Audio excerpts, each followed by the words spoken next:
একদিন কি ভোরে মক্কা শহরে পুটলি নিয়ে পালাই নবীজির ডরে আসিলেন মরদার রাসূল সেই পথটি ধরে একদিন কি ভোরে মক্কা শহরে পুটলি নিয়ে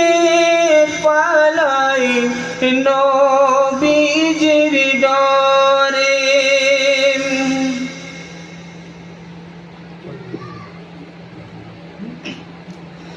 দেখে বলেন নূর নবীজি ও গবুরি শোনো না ভারী পুটলি নিয়ে তুমি কোথায় যাবে বলো না কার ভয়েতে যাচ্ছ তুমি মক্কা শহর ছেড়ে একটুখানি বলো বুড়ি